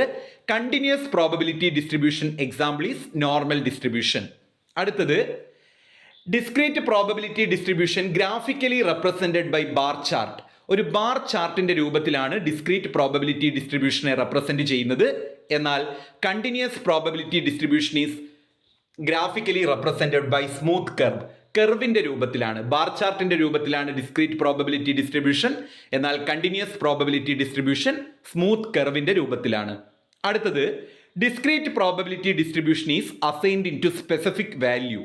ഒരു സ്പെസിഫിക് വാല്യൂവിലാണ് ഡിസ്ക്രീറ്റ് പ്രോബബിലിറ്റി ഡിസ്ട്രിബ്യൂഷൻ അസൈൻ ചെയ്തിട്ടുള്ളത്. എന്നാൽ continuous probability distribution is assigned to interval. Continuous probability distribution ഇന്റർവെല്ലിലാണ് അസ്യൂം ചെയ്യുക. അതായത് ഡിസ്ക്രീറ്റ് പ്രോബബിലിറ്റി ഡിസ്ട്രിബ്യൂഷൻ 1 2 3 4 ആ രീതിയിലായിരിക്കും. Continuous probability distribution 10 to 20, 20 to 30, 30 to 40 ആ ഒരു ഗിവൺ ഇന്റർവെല്ലിലായിരിക്കും. അപ്പോൾ എല്ലാവരും ഡിസ്ക്രീറ്റ് പ്രോബബിലിറ്റി ഡിസ്ട്രിബ്യൂഷനും കണ്ടിന്യൂസ് പ്രോബബിലിറ്റി ഡിസ്ട്രിബ്യൂഷനും തമ്മിലുള്ള ഈ ഒരു 4 ഡിഫറൻസ് എങ്കിലും പഠിച്ചു വെക്കുക. 2 മാർക്കിന് ചോദിക്കുകയാണെങ്കിൽ ഈ 4 എഴുതണം. Discrete probability distribution countable outcome ആയിരിക്കും, മറ്റതിന് അൺകൗണ്ടബിൾ ആയിരിക്കും. ഡിസ്ക്രീറ്റിന്റെ ഉദാഹരണമാണ് ബൈനോമിയലും പോയ്സോൺ ഡിസ്ട്രിബ്യൂഷനും. എന്നാൽ കണ്ടിന്യൂസ് പ്രോബബിലിറ്റി ഡിസ്ട്രിബ്യൂഷന്റെ എക്സാമ്പിൾ നോർമൽ ഡിസ്ട്രിബ്യൂഷൻ ആണ്. Discrete probability distribution visually represent ചെയ്യുന്നത് ബാർ ചാർട്ടാണ്. എന്നാൽ continuous probability distribution graphically represent ചെയ്യുന്നത് സ്മൂത്ത് കർവ് ആണ്. Discrete probability distribution specific number ആയിരിക്കും. എന്നാൽ continuous probability distribution given intervals ആയിരിക്കും. അടുത്തതാണ് what do you mean by theoretical distribution അല്ലെങ്കിൽ പ്രോബബിലിറ്റി ഡിസ്ട്രിബ്യൂഷൻ. തിയററ്റിക്കൽ ഡിസ്ട്രിബ്യൂഷൻ എന്ന് പറഞ്ഞാൽ it is a distribution obtained for a random variable on the basis of mathematical model. It is also called probability distribution. Theoretical distribution എന്താണെന്ന് ചോദിച്ചാൽ നിങ്ങൾക്കൊന്നും അറിയില്ലെങ്കിൽ at least നിങ്ങൾ ഇങ്ങനെയെങ്കിലും, അല്ലെങ്കിൽ തിയററ്റിക്കൽ ഡിസ്ട്രിബ്യൂഷൻ അല്ലെങ്കിൽ പ്രോബബിലിറ്റി ഡിസ്ട്രിബ്യൂഷൻ എന്താണെന്ന് ചോദിച്ച് ഒന്നും അറിയില്ലെങ്കിൽ നിങ്ങൾ ഇങ്ങനെയെങ്കിലും എഴുതി വെക്കുക. Following are the 3 types of probability distribution which are Poisson distribution, normal distribution, binomial distribution. ചിലപ്പോൾ 2 മാർക്കിന് ഇങ്ങനെയും ചോദിക്കാം, what are the probability distribution എന്ന്. അതിൻ്റെ ഉത്തരവും സെയിം ആണ്, ബൈനോമിയലും പോയ്സോണും നോർമലും. അതെങ്കിലും എഴുതി വെക്കണം കേട്ടോ. അപ്പൊ ശരിക്കും പറഞ്ഞാൽ തിയററ്റിക്കൽ ഡിസ്ട്രിബ്യൂഷൻ എന്ന് പറഞ്ഞാൽ അതൊരു ഡിസ്ട്രിബ്യൂഷൻ ആണ്, റാൻഡം വേരിയബിൾസിലൂടെയാണ് അത് ഒബ്റ്റെയിൻ ചെയ്യുന്നത്, അതൊരു മാത്തമാറ്റിക്കൽ മോഡലാണ് റെപ്രസെന്റ് ചെയ്യുന്നത്. അതിനെ പ്രോബബിലിറ്റി ഡിസ്ട്രിബ്യൂഷൻ എന്നും കൂടെ പറയുന്നുണ്ട്. അടുത്തതാണ് Bernoulli distribution. It is a discrete probability distribution for Bernoulli trials. Bernoulli ട്രയൽസിൽ നിന്ന് വരുന്ന പ്രോബബിലിറ്റി ഡിസ്ട്രിബ്യൂഷനെയാണ് ബെർണോളി ഡിസ്ട്രിബ്യൂഷൻ എന്ന് പറയുന്നത്. It is the experiment with exactly 2 possible outcome. Exactly 2 possible outcomes കിട്ടുന്ന ആ ഒരു ട്രയലിനെയാണ് നമ്മൾ ബെർണോളി ട്രയൽ എന്ന് പറയുന്നത്. അടുത്തതാണ് ബൈനോമിയൽ ഡിസ്ട്രിബ്യൂഷൻ. ബൈനോമിയൽ ഡിസ്ട്രിബ്യൂഷൻ എന്താണെന്ന് ചോദിച്ചാൽ it is a discrete probability distribution. Binomial distribution ഒരു ഡിസ്ക്രീറ്റ് പ്രോബബിലിറ്റി ഡിസ്ട്രിബ്യൂഷൻ ആണ്. It models number of success and failure in a fixed number of independent trials. അതായത് ഒരു fixed number of independent trials നമ്മൾ നടത്തുമ്പോൾ അതിൽ എത്ര സക്സസ് ഉണ്ടാകുന്നു, അതിൽ എത്ര ഫെയിലിയർ ഉണ്ടാകുന്നു എന്ന് കണ്ടുപിടിക്കാൻ വേണ്ടിയിട്ടുള്ള ആ ഒരു പ്രോബബിലിറ്റി ഡിസ്ട്രിബ്യൂഷനെയാണ് ബൈനോമിയൽ ഡിസ്ട്രിബ്യൂഷൻ എന്ന് പറയുന്നത്. ഇനി ഇങ്ങനെ പഠിക്കാൻ പറ്റാത്തവർ, ചിലപ്പോൾ മിക്ക ക്വസ്റ്റ്യൻ പേപ്പറിലും ബൈനോമിയൽ ഡിസ്ട്രിബ്യൂഷൻ ഒക്കെ വരാറുണ്ട്, ഇങ്ങനെ പഠിക്കാൻ പറ്റാത്തവർ ഞാൻ പറയുന്ന രീതിയിൽ ഒന്ന് പഠിച്ചു വെക്കുക, നോട്ട് ചെയ്ത് വെച്ചോളൂ. Binomial distribution is a discrete probability distribution. ഒരു ലൈൻ അത് എഴുതുക, ലൈൻ അല്ല ഒരു സെന്റൻസ്. ബൈനോമിയൽ ഡിസ്ട്രിബ്യൂഷൻ ഒരു ഡിസ്ക്രീറ്റ് പ്രോബബിലിറ്റി ഡിസ്ട്രിബ്യൂഷൻ ആണ്. And it is the probability distribution for success or failure. Success or ഫെയിലിയറിന്റെ പ്രോബബിലിറ്റി ഡിസ്ട്രിബ്യൂഷനെയാണ് ഡിസ്ക്രീറ്റ് പ്രോബബിലിറ്റി ഡിസ്ട്രിബ്യൂഷൻ എന്ന് പറയുന്നത്. അപ്പോൾ അത്രയെങ്കിലും എഴുതി വെച്ചാൽ നിങ്ങൾക്കൊരു 1.5 മാർക്ക് അല്ലെങ്കിൽ 2 തന്നെ കിട്ടും. അപ്പോൾ ആ കാര്യം ഒന്ന് മറക്കാതെ പഠിക്കുക. ബൈനോമിയൽ ഡിസ്ട്രിബ്യൂഷൻ എന്ന് പറഞ്ഞു കഴിഞ്ഞാൽ അതൊരു ഡിസ്ക്രീറ്റ് പ്രോബബിലിറ്റി ഡിസ്ട്രിബ്യൂഷൻ ആണ്. അത് ഷോ ചെയ്യുന്നത് success or failure in A given trials. നമുക്ക് തന്നിട്ടുള്ള ട്രയൽസിന്റെ സക്സസ് റേറ്റ് അല്ലെങ്കിൽ ഫെയിലിയർ റേറ്റ് എത്രയുണ്ട് എന്നുള്ളതാണ് നമ്മൾ അതെന്ത് ചെയ്യുന്നത്, നമ്മൾ കോയിൻ ടോസ് ചെയ്യുന്നതൊക്കെ ഇതിലാണ് വരുന്നത്, ഈ പറഞ്ഞിട്ടുള്ള ബൈനോമിയൽ ഡിസ്ട്രിബ്യൂഷനിലാണ് വരുന്നത്. ഓക്കെ, അപ്പോൾ അത് നന്നായിട്ടൊന്ന് പഠിച്ചു വെക്കുക. അടുത്തതാണ് പോയ്സോൺ ഡിസ്ട്രിബ്യൂഷൻ. പോയ്സോൺ ഡിസ്ട്രിബ്യൂഷനും സെയിം ആണ്. പോയ്സോൺ ഡിസ്ട്രിബ്യൂഷനും ഒരു ഡിസ്ക്രീറ്റ് പ്രോബബിലിറ്റി ഡിസ്ട്രിബ്യൂഷൻ ആണ്. It models number of rare events. ബൈനോമിയലിൽ നമ്മൾ സക്സസ് ഓർ ഫെയിലിയർ ആണ് പറയുന്നതെങ്കിൽ ഇവിടെ നമ്മൾ പറയുന്നത് എന്താണ്, റെയർ ഇവന്റ്സ് ആണ്. പോയ്സോൺ ഡിസ്ട്രിബ്യൂഷനും ഒരു ഡിസ്ക്രീറ്റ് പ്രോബബിലിറ്റി ഡിസ്ട്രിബ്യൂഷൻ ആണ്. It is the probability distribution for rare events in a fixed interval. ഞാൻ നേരത്തെ പറഞ്ഞ പോലെ റെയർ ഇവന്റ്, അതായത് ഒരു ടൗണിൽ നടക്കുന്ന ആക്സിഡന്റ് വളരെ റെയറേ ഉണ്ടാവുള്ളൂ അല്ലേ. അപ്പോൾ അത്തരത്തിലുള്ള കാര്യങ്ങൾ കണക്കാക്കാൻ വേണ്ടിയിട്ടുള്ള ഡിസ്ട്രിബ്യൂഷനെയാണ് പോയ്സോൺ ഡിസ്ട്രിബ്യൂഷൻ എന്ന് പറയുന്നത്. അടുത്തതാണ് നോർമൽ ഡിസ്ട്രിബ്യൂഷൻ. നോർമൽ ഡിസ്ട്രിബ്യൂഷൻ എന്ന് പറഞ്ഞു കഴിഞ്ഞാൽ it is A continuous probability distribution. ഇവിടെ മാറുകയാണ്. നോർമൽ ഡിസ്ട്രിബ്യൂഷൻ ഒരു കണ്ടിന്യൂസ് പ്രോബബിലിറ്റി ഡിസ്ട്രിബ്യൂഷൻ ആണ്. It is bell shaped curve. ഒരു മണിയുടെ ആകൃതിയിലായിരിക്കും, ബെല്ല് കണ്ടിട്ടില്ലേ, ബെല്ലിന്റെ ആകൃതിയിലായിരിക്കും ഈ ഒരു കർവ് ഉണ്ടായിരിക്കുക. And it is also called Gaussian distribution. എന്നാൽ നോർമൽ ഡിസ്ട്രിബ്യൂഷൻ ഗോസിയൻ ഡിസ്ട്രിബ്യൂഷൻ എന്നും കൂടെ അറിയപ്പെടുന്നുണ്ട്. അപ്പൊ നോർമൽ ഡിസ്ട്രിബ്യൂഷൻ ഒരു പ്രോബബിലിറ്റി കണ്ടിന്യൂസ് പ്രോബബിലിറ്റി ഡിസ്ട്രിബ്യൂഷൻ ആണ്. It is a bell shaped curve. അതൊരു ബെൽ ഷേപ്പ്ഡ് കർവ് ആണ്. It is also called Gaussian distribution. അത് ഗാസിയൻ ഡിസ്ട്രിബ്യൂഷൻ എന്നും കൂടെ അറിയപ്പെടുന്നുണ്ട്. അടുത്തതാണ് സ്റ്റാൻഡേർഡ് നോർമൽ വാരിയേറ്റ് അഥവാ യൂണിറ്റ് നോർമൽ വാരിയേറ്റ്. ഇതിനെ Z സ്കോർ എന്നും കൂടെ പറയുന്നുണ്ട്. അപ്പൊ standard normal variate is also called Z score. It is a way to standardise a normal distribution. നമ്മൾ നേരത്തെ പഠിച്ചിട്ടുള്ള ആ ഒരു ബെൽ ഷേപ്പിലുള്ള ആ നോർമൽ ഡിസ്ട്രിബ്യൂഷനെ സ്റ്റാൻഡർഡൈസ്ഡ് ചെയ്യാനുള്ള ഒരു രീതിയെയാണ് സ്റ്റാൻഡേർഡ് നോർമൽ വേരിയേറ്റ് അല്ലെങ്കിൽ യൂണിറ്റ് നോർമൽ വേരിയേറ്റ് എന്ന് പറയുന്നത്. അത് Z സ്കോർ എന്നും കൂടെ അറിയപ്പെടുന്നുണ്ട്. അടുത്തതാണ് സ്റ്റാൻഡേർഡ് നോർമൽ ഡിസ്ട്രിബ്യൂഷൻ ടേബിൾ. അതിനെ Z ടേബിൾ എന്നും കൂടെ അറിയപ്പെടുന്നുണ്ട്. It is a table helps to find out probabilities associated with standard normal distribution. ഒരു സ്റ്റാൻഡേർഡ് നോർമൽ ഡിസ്ട്രിബ്യൂഷനുമായി അസോസിയേറ്റ് ചെയ്യുന്ന പ്രോബബിലിറ്റി ഫൈൻഡ് ഔട്ട് ചെയ്യാൻ വേണ്ടിയിട്ടുള്ള ഒരു ടേബിളിനെയാണ് സ്റ്റാൻഡേർഡ് നോർമൽ ഡിസ്ട്രിബ്യൂഷൻ ടേബിൾ അഥവാ Z ടേബിൾ എന്ന് പറയുന്നത്. അടുത്തതാണ് സ്റ്റാൻഡേർഡ് ഡീവിയേഷൻ. സ്റ്റാൻഡേർഡ് ഡീവിയേഷൻ എന്ന് പറഞ്ഞാൽ it is A measure of amount of variation of the values of variable about it mean. Standard deviation അഥവാ SD എന്നൊക്കെ പറഞ്ഞാൽ എല്ലാവർക്കും അറിയുന്നതാണ്. അതൊരു മെഷേഴ്സ് ഓഫ് ഡിസ്പേർഷൻ ആണ്. അതെങ്കിലും എഴുതി വെക്കുക കേട്ടോ. കഴിഞ്ഞ സെമസ്റ്ററിൽ BNM പഠിച്ചിട്ടുണ്ടാവും. അതൊരു മെഷേഴ്സ് ഓഫ് ഡിസ്പേർഷൻ ആണ്. It measure the amount of variation of the values of variable about it mean. അതിൻ്റെ മീനും ആയിട്ട് വരുമ്പോൾ അതിൻ്റെ വേരിയബിൾസിൻ്റെ വാല്യൂസിൽ ഉണ്ടാകുന്ന വേരിയേഷൻസ് മെഷർ ചെയ്യുന്ന ആ ഒരു മെത്തേഡിനെയാണ് സ്റ്റാൻഡേർഡ് ഡീവിയേഷൻ എന്ന് പറയുന്നത്. അടുത്തതാണ് Poisson distribution as limiting case of binomial distribution. ഏതെല്ലാം സാഹചര്യങ്ങളിലാണ് പോയ്സോൺ ഡിസ്ട്രിബ്യൂഷൻ ബൈനോമിയൽ ഡിസ്ട്രിബ്യൂഷന്റെ ഒരു ലിമിറ്റിംഗ് കേസ് ആണെന്ന് പറയുന്നത്? N ഈസ് എപ്പോഴും ചോദിക്കുന്ന ഒരു ക്വസ്റ്റ്യൻ ആണ്. ഒന്നാമത്തെ condition N is very large, number of trials large ആവുന്നു. അതുപോലെ തന്നെ NP is finite, mean finite ആയിരിക്കും. അതുപോലെ probability of success for each trial is very small, ഓരോ ട്രയലിലും സക്സസ് ഉണ്ടാവാനുള്ള പ്രോബബിലിറ്റി കുറവായിരിക്കും. അപ്പോൾ അത്തരം കേസുകളിലാണ് എന്ത് പറയുന്നത്, ബൈനോമിയൽ ഡിസ്ട്രിബ്യൂഷൻ ഒരു ലിമിറ്റിംഗ് കേസ് ആണ്. അത്തരം കേസിൽ നമ്മൾ ഏതാണ് എടുക്കുക? പോയ്സോൺ ഡിസ്ട്രിബ്യൂഷൻ ആണ് അല്ലേ? അപ്പോൾ അത് പഠിച്ചു വെക്കുക. അടുത്തതാണ് normal distribution as limiting case of binomial distribution. Normal ഡിസ്ട്രിബ്യൂഷനെ ബൈനോമിയൽ ഡിസ്ട്രിബ്യൂഷന്റെ ലിമിറ്റിംഗ് കേസ് ആയിട്ട് കണക്കാക്കുന്നത് എപ്പോഴാണ്? N is very large, N large ആകുന്നു. P and Q are almost equal, Pയും Qയും ഏകദേശം ഈക്വൽ ആകുമ്പോൾ. അടുത്തതാണ് ബൈനോമിയൽ റാൻഡം വേരിയബിൾ. എന്താണ് binomial random variable? It is the number of success of independent repeated trial of binomial experiment. ഒരു binomial experiment നടത്തുന്ന സമയത്ത് അതിൽ സക്സസ് എത്ര ഇൻഡിപെൻഡന്റ് ട്രയൽ ആയിരിക്കും, റിപ്പീറ്റഡ് ട്രയലുമായിരിക്കും, അതിൽ എത്ര നമ്പർ ഓഫ് സക്സസ് വന്നിട്ടുണ്ട് എന്നുള്ള ഇതിൻ്റെ ഒന്നും മലയാളം പറയാനില്ല. അതുകൊണ്ടാണ് ഞാൻ ഇങ്ങനെ വായിച്ചു പോകുന്നത്. നിങ്ങൾ ഈ വീഡിയോ കണ്ട് ഇതിൻ്റെയൊക്കെ ടേം എഴുതിയെടുത്ത് പഠിക്കുക കേട്ടോ. അതിനെയാണ് ബൈനോമിയൽ റാൻഡം വേരിയബിൾ എന്ന് പറയുന്നത്. അടുത്തതാണ് സെറ്റ് തിയറി അഥവാ set. A set is A well defined collection or class of distinct objective. വ്യത്യസ്ത ഒബ്ജക്റ്റീവ്സിന്റെ ഒരു കളക്ഷനെ അല്ലെങ്കിൽ ക്ലാസ്സിനെയാണ് നമ്മൾ എന്ത് പറയുന്നത്? സെറ്റ്, അല്ലെങ്കിൽ അതുമായിട്ട് ബന്ധപ്പെട്ട തിയറിയാണ് സെറ്റ് തിയറി എന്ന് പറയുന്നത്. BBAക്കൊക്കെ എപ്പോഴും വരുന്ന ഒരു ക്വസ്റ്റ്യൻ ആണ്, what are the methods of describing set. Set describe ചെയ്യുന്ന മെത്തേഡ് ഏതാണ് എന്ന്. പ്രധാനമായിട്ടും രണ്ട് മെത്തേഡാണുള്ളത്, ടാബുലാർ മെത്തേഡും അതുപോലെ തന്നെ സെലക്ടർ മെത്തേഡും. അടുത്തതാണ് നൾ സെറ്റ് അഥവാ empty set. A set which contains no element is called null set. ഒരു സെറ്റിൽ ഒരു എലമെന്റ് പോലും ഇല്ലെങ്കിൽ അതിനെയാണ് നൾ സെറ്റ് അഥവാ എംപ്റ്റി സെറ്റ് എന്ന് പറയുന്നത്. അടുത്തതാണ് subset.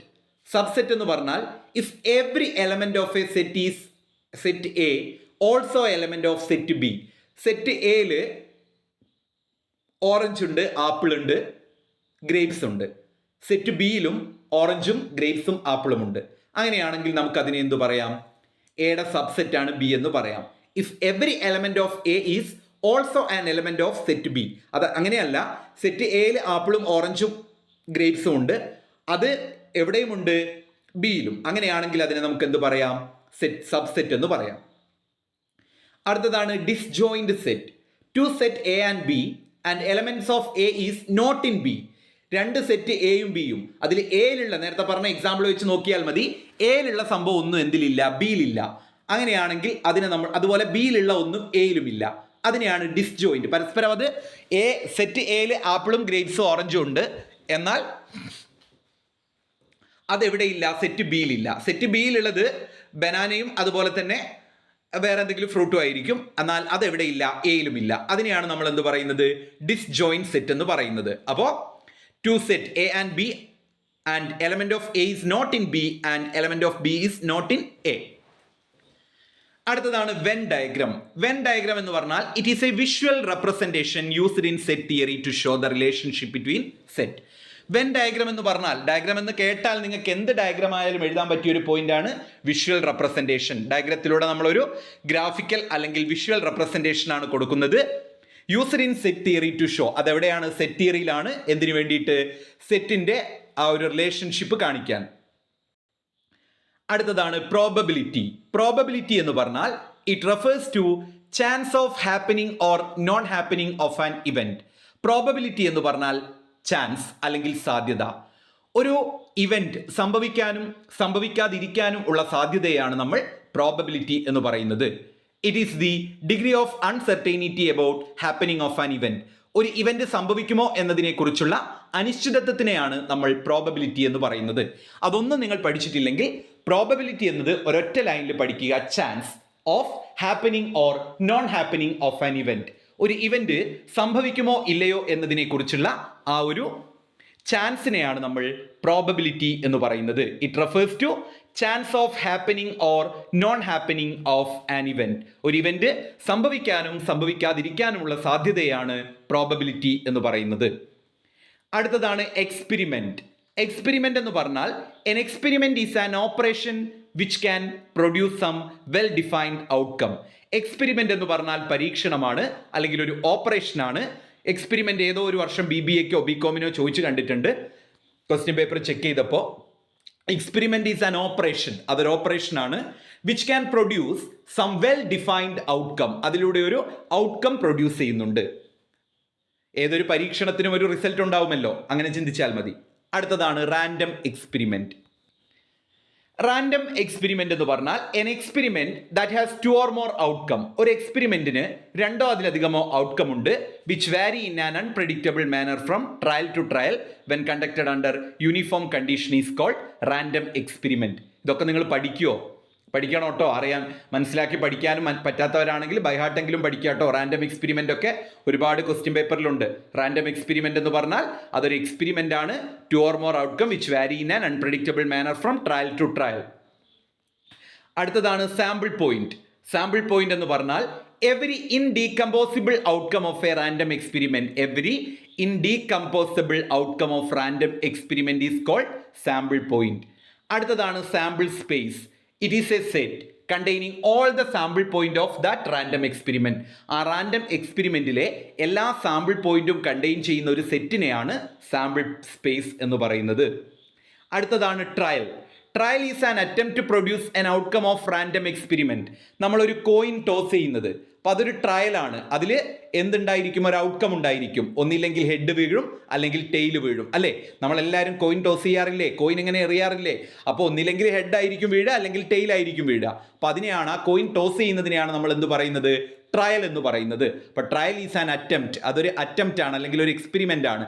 To produce an outcome of the random experiment, അതിലൊരു ഔട്ട്കം ഉണ്ടായിരിക്കും. അടുത്തതാണ് ഇവന്റ്.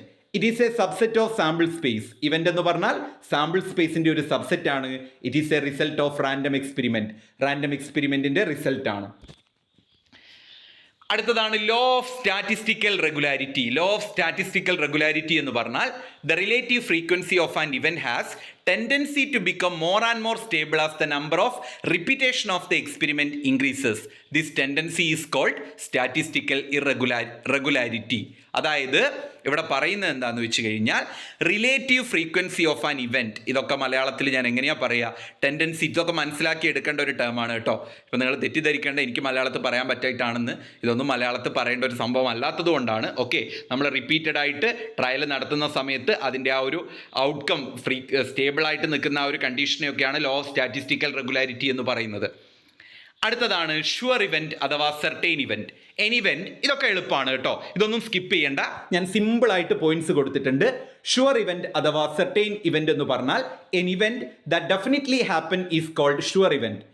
ഉറപ്പായിട്ടും സംഭവിക്കുന്ന ഒരു ഇവൻറ്റിനെയാണ് നമ്മൾ എന്ത് പറയുന്നത്? ഷുവർ ഇവൻറ്റ് എന്ന് പറയുന്നത്. ഇപ്പോൾ ഒരു കോയിൻ ടോസ് ചെയ്താൽ ഉറപ്പായിട്ടും ഒന്നില്ലെങ്കിൽ ഒരു ഹെഡ് വീഴും അല്ലെങ്കിൽ ടെയിൽ വീഴും, അത് ഷുവർ ആണ്. അതിനെയാണ് നമ്മൾ എന്ത് പറയുന്നത്? ഷുവർ ഇവൻറ്റ് അഥവാ സെർട്ടൈൻ ഇവൻറ്റ് എന്ന് പറയുന്നത്. N event that definitely happen. അടുത്തതാണ് ഇമ്പോസിബിൾ ഇവൻറ്റ് അഥവാ empty event. An event that cannot happen is called impossible event. ഒരിക്കലും സംഭവിക്കാൻ പറ്റാത്തതിനെയാണ് നമ്മൾ എന്ത് പറയുന്നത്? എം ടി ഇവന്റ് അഥവാ ഇമ്പോസിബിൾ ഇവന്റ് എന്ന് പറയുന്നത്. അതായത് ഫോർ എക്സാമ്പിൾ നമ്മൾ പറയാണ് മരിച്ചുപോയ ഒരാളെ മാജിക്കിലൂടെ തിരിച്ചു കൊണ്ടുവരാമെന്ന്. അതൊരു ഇമ്പോസിബിൾ ഇവന്റ് ആണ് അല്ലേ? അങ്ങനെ ഒരു സംഭവം നടക്കുമോ? ഒരിക്കലും ഇല്ല. മരിച്ചുപോയ ഒരാളെ നമുക്ക് തിരിച്ചു കൊണ്ടുവരാൻ പറ്റുമോ? ഒരിക്കലും കൊണ്ടുവരാൻ പറ്റില്ല. അപ്പോൾ ഷുവർ ഇവന്റ് എന്ന് പറഞ്ഞാൽ ദാറ്റ് ഡെഫിനറ്റ്ലി ഹാപ്പൻ, തീർച്ചയായിട്ടും സംഭവിക്കുന്ന ഇവന്റിനെയാണ് ഷുവർ അല്ലെങ്കിൽ സെർട്ടൈൻ ഇവന്റ് എന്ന് പറയുന്നത്. ഇമ്പോസിബിൾ ഇവന്റ് അല്ലെങ്കിൽ അൺസെർട്ടൈൻ ഇവന്റ് എന്ന് പറഞ്ഞാൽ an event cannot happen is called impossible event. അടുത്തതാണ് അൺസെർട്ടൈൻ ഇവന്റ്. അൺസെർട്ടൈൻ ഇവന്റ് എന്ന് പറഞ്ഞാൽ an event may or may not happen is called uncertain event. ഒരു ഇവന്റ് സംഭവിക്കാം, സംഭവിക്കാതിരിക്കാം, മഴ പെയ്യാനും മഴ പെയ്യാതിരിക്കാനും സാധ്യതയുണ്ട് എന്ന് പറഞ്ഞ പോലെ an event may or may not happen is called uncertain event. അടുത്തതാണ് equally likely event. Equally likely event എന്ന് പറഞ്ഞാൽ event with the same probability of occurring is called equally likely event. An event with same probability ആണ് സംഭവിച്ചുകൊണ്ടിരിക്കുന്നതെങ്കിൽ അതിനെ equally likely event എന്ന് പറയുന്നു. അടുത്തതാണ് mutually exclusive event. Event cannot happen together. അതായത് ഒരുമിച്ച് സംഭവിക്കാത്ത ഇവന്റിനെയാണ് നമ്മൾ എന്ത് പറയുന്നത്? മ്യൂച്വലി എക്സ്ക്ലൂസീവ് ഇവന്റ് എന്ന് പറയുന്നത്. ഇനി event that can happen together, ഒരുമിച്ച് സംഭവിക്കുന്ന ഇവന്റിനെയാണ് നമ്മൾ മ്യൂച്വലി നോൺ എക്സ്ക്ലൂസീവ് ഇവന്റ് എന്ന് പറയുന്നത്. അടുത്തതാണ് എക്സോസ്റ്റീവ് ഇവന്റ്. എക്സോസ്റ്റീവ് ഇവന്റ് എന്ന് പറഞ്ഞാൽ a set of event that cover all possible outcome is called exhaustive event. എല്ലാ പോസിബിൾ ഔട്ട്കവും കവർ ചെയ്യുന്ന ഇവന്റിനെയാണ് എക്സോസ്റ്റീവ് ഇവന്റ് എന്ന് പറയുന്നത്. അടുത്തതാണ് ഫേവറബിൾ ഇവന്റ്. ഫേവറബിൾ ഇവന്റ് എന്ന് പറഞ്ഞാൽ an event that meet specific condition or outcome is called favourable event. നമ്മൾ ഫേവർ ചെയ്യുക, ഒരു പ്രത്യേക ആളെ ഫേവർ ചെയ്യാന്നൊക്കെ പറയുന്ന പോലെ ഒരു സ്പെസിഫിക് കണ്ടീഷൻ മീറ്റ് ചെയ്യുകയാണെങ്കിൽ അതിനെയാണ് ഫേവറബിൾ ഇവന്റ് എന്ന് പറയുന്നത്. അടുത്തതാണ് ഡിപ്പെൻഡന്റ് ഇവന്റ്. ഡിപ്പെൻഡന്റ് ഇവന്റ് എന്ന് പറഞ്ഞാൽ an event whose probability affected by another event. ഒരു ഇവന്റിന്റെ പ്രോബബിലിറ്റി മറ്റൊരു ഇവന്റിനെ അഫക്റ്റ് ചെയ്യുകയാണെങ്കിൽ അതിനെയാണ് ഡിപ്പെൻഡന്റ് ഇവന്റ്. നമ്മുടെ ഡിപ്പെൻഡന്റ് വേരിയബിൾ പോലെ തന്നെ അതിനെയാണ് ഡിപ്പെൻഡന്റ് ഇവന്റ് എന്ന് പറയുന്നത്. അടുത്തതാണ് ഇൻഡിപെൻഡന്റ് ഇവന്റ്. ഇൻഡിപെൻഡന്റ് ഇവന്റ് എന്ന് പറഞ്ഞാൽ an event whose probability not affected by another event is called independent event.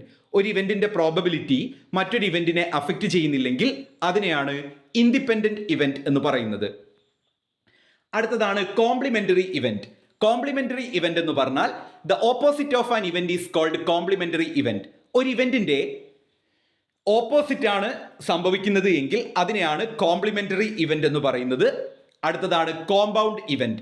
Compound event എന്ന് പറഞ്ഞാൽ if more than one element of sample space in the set representing an event of compound event.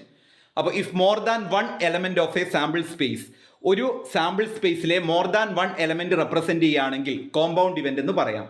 അടുത്തതാണ് simple അല്ലെങ്കിൽ elementary event. An event said to be simple, there are only one sample space. ഒരു sample space മാത്രമുള്ള ഇവന്റിനെയാണ് simple അല്ലെങ്കിൽ elementary event എന്ന് പറയുന്നത്. അടുത്തതാണ് joint probability. Joint probability എന്ന് പറഞ്ഞാൽ it means joint occurrence of two or more variables. രണ്ടോ അതിലധികമോ വേരിയബിൾസ് ഒരുമിച്ച് സംഭവിക്കുകയാണ്, ഒക്യുർ ചെയ്യുകയാണെങ്കിൽ അതിനെയാണ് ടു ഓർ മോർ ഇവന്റ്സ്. രണ്ടോ അതിലധികമോ ഇവന്റ്സ് ഒരുമിച്ച് സംഭവിക്കുകയാണെങ്കിൽ, ഒക്യുർ ചെയ്യുകയാണെങ്കിൽ അതിനെയാണ് ജോയിന്റ് പ്രോബബിലിറ്റി എന്ന് പറയുന്നത്. അടുത്തതാണ് പ്രയർ പ്രോബബിലിറ്റി. പ്രയർ പ്രോബബിലിറ്റി എന്ന് പറഞ്ഞാൽ it means initial belief or knowledge about a situation before observing a new data or new idea. പുതിയൊരു ഐഡിയ മനസ്സിലാക്കുന്നതിന് മുമ്പ് തന്നെ നമ്മൾ ആ ഒരു പഴയ സിറ്റുവേഷൻ്റെ അടിസ്ഥാനത്തിൽ അല്ലെങ്കിൽ ഇനീഷ്യൽ ബിലീഫിൻ്റെയോ നോളജിൻ്റെയോ അടിസ്ഥാനത്തിൽ ഇന്നലെയും മെനഞ്ഞാന്നും മഴ പെയ്തിട്ടുണ്ട്, അതിൻ്റെ അടിസ്ഥാനത്തിൽ നമ്മൾ വിചാരിക്കുകയാണ്, പ്രവചിക്കുകയാണ് നാളെയും മഴ പെയ്യുമെന്ന്. അതിനെയാണ് നമ്മൾ പ്രയർ പ്രോബബിലിറ്റി എന്ന് പറയുന്നത്. അടുത്തതാണ് ഇൻവേഴ്സ് പ്രോബബിലിറ്റി. ഇൻവേഴ്സ് പ്രോബബിലിറ്റി ഒക്കെ ഒരുപാട് ക്വസ്റ്റ്യൻ പേപ്പറിൽ റിപ്പീറ്റ് ചെയ്ത് ചോദിച്ചതാണ്. സോ നന്നായിട്ട് അതൊന്ന് പഠിച്ചു വെക്കുക. ഇൻവേഴ്സ് പ്രോബബിലിറ്റി എന്ന് പറഞ്ഞാൽ അതൊരു സ്റ്റാറ്റിസ്റ്റിക്കൽ അപ്രോച്ച് ആണ്. It combines prior knowledge with new evidence to update beliefs or probabilities. നമ്മുടെ പഴയ നോളജും പുതിയ എവിഡൻസും തമ്മിൽ കമ്പൈൻ ചെയ്തുകൊണ്ട് പുതിയൊരു ബിലീഫ്സോ അല്ലെങ്കിൽ പ്രോബബിലിറ്റീസോ ഉണ്ടാക്കുന്നതിനെയാണ് ഇൻവേഴ്സ്. അതായത് ഇന്നലെയും മെനഞ്ഞാന്നും മഴയുണ്ടായിരുന്നു, അപ്പോൾ ഇന്ന് മഴ പെയ്യും എന്നുള്ളത് നമ്മുടെ ഒരു inverse probability, I mean prayer probability ആണ്. ആ പ്രെയർ പ്രോബബിലിറ്റി വെച്ച് ഇന്ന് മഴ പെയ്താൽ നമുക്ക് ഇന്ന് വൈകുന്നേരം വരെ മഴ ഉണ്ടാകും അല്ലെങ്കിൽ നാളെയും മഴയും ഉണ്ടാകും എന്നൊരു കൺക്ലൂഷനിൽ എത്തുന്നതിനെയാണ് ഇൻവേഴ്സ് പ്രോബബിലിറ്റി എന്ന് പറയുന്നത്. വീഡിയോയുടെ ലെങ്ത് കൂടുന്നുണ്ട്. ഞാൻ കണ്ടിന്യൂസ് ആയിട്ടൊരു 1 hour ആയിട്ട് ലെക്ചർ ചെയ്തുകൊണ്ടിരിക്കുകയാണ് വീഡിയോ എടുക്കാൻ വേണ്ടിയിട്ട്. അപ്പോൾ എന്തായാലും ഞാൻ കുറച്ചൊന്ന് സ്പീഡ് കൂട്ടുകയാണ്. നമുക്ക് വീഡിയോ നിർത്തണ്ടേ, വലിയ ലെങ്തി വീഡിയോ ആയാൽ നിങ്ങൾക്ക് കാണാനും പ്രയാസമായിരിക്കും. അപ്പോൾ അടുത്തതാണ് കണ്ടീഷണൽ പ്രോബബിലിറ്റി. കണ്ടീഷണൽ പ്രോബബിലിറ്റി എന്ന് പറഞ്ഞാൽ it means possibility of happening an event based on the existence of previous event.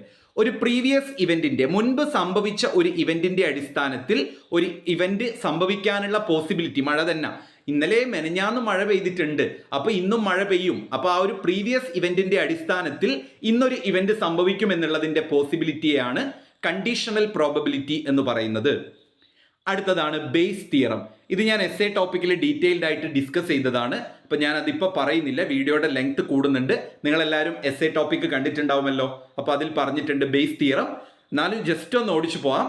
Base theorem ഒരു മാത്തമാറ്റിക്കൽ ഫോർമുലയാണ്. അത് ഡെവലപ്പ് ചെയ്തത് തോമസ് ബേസ് ആണ്. ഒന്നും അറിയില്ലെങ്കിൽ നിങ്ങൾ ഇങ്ങനെ എഴുതി വെച്ചാൽ മതി. ഞാൻ അവിടെ ഹൈലൈറ്റ് ചെയ്തിട്ടുണ്ട്. P of A bar B is equal to P of B bar A into P of A bar A divided by P of B. അടുത്തത് അഡിഷൻ തിയറം ഓഫ് പ്രോബബിലിറ്റി ആണ്. ഇതും ഞാൻ എസ്സേ ടോപ്പിക്കിൽ തിയറംസ് ഓഫ് പ്രോബബിലിറ്റിയിൽ ഡിസ്കസ് ചെയ്തിട്ടുണ്ട്. പ്രോബബിലിറ്റിയുടെ addition theorem 2 രീതിയിൽ പറയാം നമുക്ക്. Mutually exclusive ഇവന്റും ഉണ്ട്, അതുപോലെ തന്നെ നോൺ മ്യൂച്വലി എക്സ്ക്ലൂസീവ് ഇവന്റും ഉണ്ട്. ആ ഹൈലൈറ്റ് ചെയ്തതെങ്കിലും എഴുതി വെച്ചാൽ 2 മാർക്കിനൊക്കെ ചോദിച്ചാൽ 2 മാർക്കും കിട്ടും. മ്യൂച്വലി എക്സ്ക്ലൂസീവ് ഇവന്റിന്റെ addition theorem P of A union B is equal to P of A plus P of B ആണ്.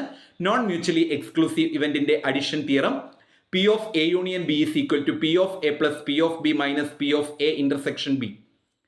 ഇതൊക്കെ എനിക്ക് നന്നായിട്ട് പറയാൻ അറിയായിരുന്നു. ഞാനത് എസ്സേ ടോപ്പിക്കിൽ പറഞ്ഞിട്ടുണ്ട്. നിങ്ങൾ അതൊന്ന് റെഫർ ചെയ്യണം കേട്ടോ. ഈ ജസ്റ്റ് ഓടിച്ചു പോകുമ്പോൾ എനിക്കൊരു സമാധാനം കിട്ടുന്നില്ല. നിങ്ങൾക്ക് മനസ്സിലാവുന്നുണ്ടോയെന്ന്. എന്തായാലും മൾട്ടിപ്ലിക്കേഷൻ തിയറം ഓഫ് പ്രോബബിലിറ്റി ആണ് അടുത്തത്. അതും ഇതേപോലെ തന്നെ മൾട്ടിപ്ലിക്കേഷൻ തിയറം ഓഫ് ഇൻഡിപെൻഡന്റ് ഇവന്റും ഉണ്ട്, ഡിപെൻഡന്റ് ഇവന്റും ഉണ്ട്. അതും ഞാൻ ഹൈലൈറ്റ് ചെയ്തതെങ്കിലും എഴുതി വെക്കുക. P of A intersection B is equal to P of A into P of B ആണ് ഇൻഡിപെൻഡന്റ് ഇവന്റിന്റെ മൾട്ടിപ്ലിക്കേഷൻ തിയറം. ഡിപെൻഡന്റ് ഇവന്റിന്റെ മൾട്ടിപ്ലിക്കേഷൻ തിയറം എന്ന് പറയുന്നത് P of A intersection B is equal to P of A into P of B bar A. അടുത്തതാണ് classical approach അല്ലെങ്കിൽ axiomatic approach of probability. This method assume all outcomes are equally likely. ഈ ഒരു മെത്തേഡിൽ അല്ലെങ്കിൽ ഈ ഒരു അപ്രോച്ചിൽ ചിലപ്പോൾ what is classical probability എന്നൊക്കെ ചോദിക്കും. This method assumes all outcomes are equally likely. എല്ലാ ഔട്ട്കംസും ഈക്വലി ലൈക്ലി ആണെന്നും this method calculate probability based on number of favourable outcome divided by total number of possible outcome. അടുത്തതാണ് relative frequency approach of probability. This method estimates probability based on the frequency of the past occurrence. അടുത്തത് subjective approach of probability ആണ്. അതായത് this method based on the probability on personal judgment, experience or opinion. ഇത് ഞാൻ 5 mark സെക്ഷനിൽ ഉൾപ്പെടുത്തിയിട്ടുണ്ട്. അപ്പം ഞാൻ detailed ആയിട്ട് പറഞ്ഞിട്ടുണ്ട് കേട്ടോ, അതൊന്ന് ശ്രദ്ധിക്കുക. അടുത്തതാണ് model or model building. Models R representation of reality. അതായത് ഒരു യഥാർത്ഥത്തിൻ്റെ, ഒരു റിയാലിറ്റിയുടെ റെപ്രസെൻറ്റേഷനാണ് നമ്മൾ മോഡൽ എന്ന് പറയുന്നത്. It is an idealized representation of real life situation. നമ്മുടെ റിയൽ ലൈഫ് സിറ്റുവേഷനിൽ ഉണ്ടായിട്ടുള്ള അതിൻ്റെ ഒരു ഐഡിയലൈസ്ഡ് റെപ്രസെൻറ്റേഷനാണ്. ഒരു ഐഡിയ വെച്ചുകൊണ്ട് ഇതിന് ഞാൻ ഇങ്ങനെയൊന്നും പറയുന്നില്ല. നമ്മുടെ നേരറിയാൻ CBI എന്ന് പറയുന്ന സിനിമ എന്നാണ് എൻ്റെ ഒരു ഓർമ്മ. ആ സിനിമയിൽ അതിലെ നായിക ഒരു സ്റ്റെപ്പിൽ നിന്ന് വീണിട്ട് മരിക്കുന്നുണ്ട്. അപ്പോൾ അത് പോലീസ് കേസ് തെളിയിക്കാൻ വേണ്ടിയിട്ട് ആ നായികയുടെ അതേ രൂപസാദൃശ്യമുള്ള ഒരു ഡമ്മി ഉണ്ടാക്കുന്നുണ്ട്. അതിനെയാണ് മോഡൽ എന്ന് പറയുന്നത്. അപ്പോൾ മോഡൽ എന്ന് പറഞ്ഞാൽ റെപ്രസെൻറ്റേഷൻ ഓഫ് റിയാലിറ്റി, യഥാർത്ഥത്തിൽ സംഭവിച്ച ഒരു കാര്യത്തിൻ്റെ മോഡലാണത്. ഇനി ഞാൻ വേറൊന്ന് പറയാം. നമ്മുടെ ലോകത്തും ഒരുപാട് രാജ്യങ്ങളുണ്ട്. അതെല്ലാം നമ്മൾ ഒരൊറ്റ ഗ്ലോബിലൂടെ കാണുന്നില്ലേ. അപ്പം നമ്മുടെ മൊത്തം ലോകരാജ്യങ്ങളെ ഒരു ഗ്ലോബിൽ, ഒരു മോഡലിൽ റെപ്രസെൻറ്റ് ചെയ്യുകയാണ്. അതിനെയാണ് മോഡൽ അല്ലെങ്കിൽ മോഡൽ ബിൽഡിംഗ് എന്ന് പറയുന്നത്. അതിൽ തന്നെ ഐക്കോണിക് മോഡൽ ഉണ്ട്. ഫിസിക്കൽ റെപ്രസെൻറ്റേഷൻ ഓഫ് എ സിസ്റ്റത്തെയാണ് ഐക്കോണിക് മോഡൽ എന്ന് പറയുന്നത്. ദെൻ അനലോഗ് മോഡൽ ഉണ്ട്. അനലോഗ് മോഡൽ എന്ന് പറഞ്ഞാൽ use properties to represent a system ആണ്. ദെൻ സിംബോളിക് മോഡൽ ഉണ്ട്. Use number of letter to represent a system. Then deterministic model ഉണ്ട്.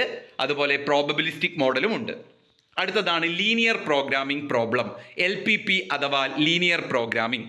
ഇവിടെ മുതൽ അങ്ങോട്ട് BBA ക്ലാസ് കാണുന്നുണ്ടെങ്കിൽ സ്കിപ്പ് അടിച്ചോളൂ.